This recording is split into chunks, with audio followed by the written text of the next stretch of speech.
હે ધ્રુવી, શું તમે મ્યુચ્યુઅલ ફંડમાં ઇન્વેસ્ટમેન્ટ કરવાનું વિચારી રહ્યા છો? હા, મ્યુચ્યુઅલ ફંડમાં ઇન્વેસ્ટમેન્ટ કરવાનું વિચારું તો છું, પણ કન્ફ્યુઝનમાં છું કે કયા ફંડમાં ઇન્વેસ્ટ કરવું જોઈએ, like large cap, mid cap, small cap કે ફ્લેક્સી કેપમાં. ઓકે લિસન, હું તમારું કન્ફ્યુઝન દૂર કરવા માટે આજે એક નવું ફંડ લઈને આવ્યો છું, Angel one Nifty total market index fund, જે તમારું ઇન્વેસ્ટમેન્ટ સરળ અને ફાયદાકારક બનાવી શકે છે. મારે શા માટે આ ફંડમાં જ ઇન્વેસ્ટમેન્ટ કરવું જોઈએ? જો ધ્રુવી, આ છે ને એક પેસિવ ફંડ છે કે જે નિફ્ટી ટોટલ માર્કેટ ઇન્ડેક્સને ફોલો કરે છે અને તેમાં રહેલા 750 સ્ટોકમાં ઇન્વેસ્ટમેન્ટ કરશે કે જે ઇન્ડિયન સ્ટોક માર્કેટને રિપ્રેઝેન્ટ કરે છે. આ ફંડના મુખ્ય ફાયદા શું છે? જો આ ફંડ છે ને large cap, mid cap, small cap અને માઇક્રો કેપ તમામ કેટેગરીમાં ઇન્વેસ્ટમેન્ટ કરવાનું છે.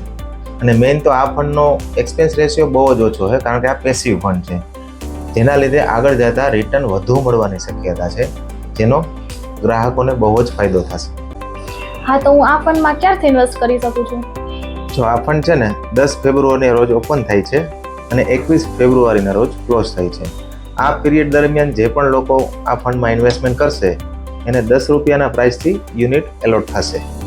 જો તમે એક લોંગ ટર્મ ઇન્વેસ્ટર છો અને એન્ટાયર માર્કેટ ગ્રોથનો ફાયદો લેવા માંગો છો, તો આ ફંડ તમારી બેસ્ટ ચોઇસ બની શકે છે. ઓકે સર, હું તો આ ફંડમાં ઇન્વેસ્ટમેન્ટ કરી રહી છું, અને જો તમે પણ આ ફંડમાં ઇન્વેસ્ટમેન્ટ કરવા માંગતા હોય તો જલ્દીથી મહસલ ઇન્વેસ્ટમેન્ટ સર્વિસનો સંપર્ક કરો.